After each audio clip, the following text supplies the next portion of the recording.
जाति जनगणना का सवाल मेरे जहन में गूंज रहा था। हम वहां से फ्री हुए तो हम लोगों ने जाति जनगणना, एम्स आरक्षण, पीजी में आरक्षण, all India quota medical science में आरक्षण, इन सब सवालों को हम लोग खड़ा करना शुरू कर दिया। तो भाई आलोक जी ने जैसा भी कहा, वह वर्ष 2013 था। इस मुजफ्फरपुर की धरती पर हम वर्ष 2013 से आ रहे हैं, 13 वर्ष यहाँ बीत गए। तो एक ही संकल्प था कि जब तक मुद्दों का समाधान नहीं करा देंगे तब तक दूसरी धारा को नहीं पकड़ेंगे, हम उस काम पर अडिग रहेंगे।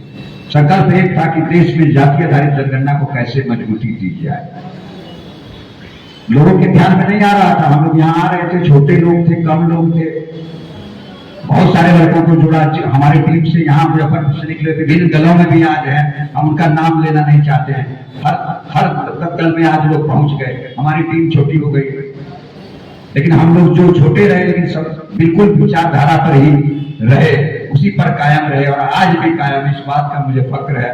और आज जनहित अभियान की 19 वर्ष पूरा कर लेने के अवसर पर जो आज उसकी वर्षगांठ भी है, इन महान आत्माओं के जन्मदिन और शहादत दिवस के अवसर पर ही इस तिथि को हम लोगों ने चुना था।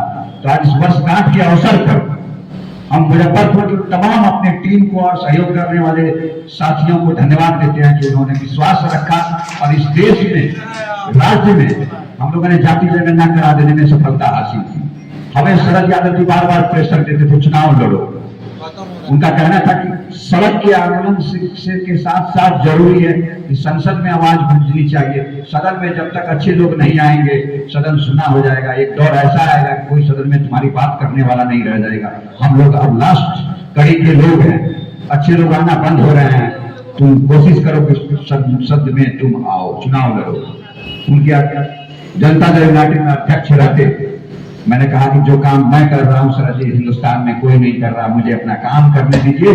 जिस दिन इस देश में जाति जनगणना का माला हम राहुल गांधी से जगवा देंगे, भारतीय जनता पार्टी को विवश कर देंगे इस विषय पर विचार करने के लिए।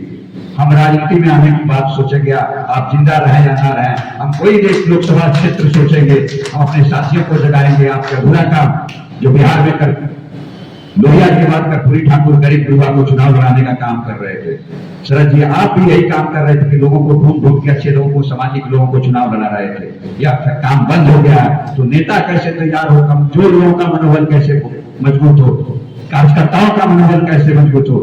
हम लोग उस तरह का प्रशिक्षण देने का काम करेंगे, उसको आगे बढ़ाने का काम करेंगे। जिसको जिस दल में जाना होगा जाए, हमारी तरफ से कोई प्रतिबंध नहीं होगा।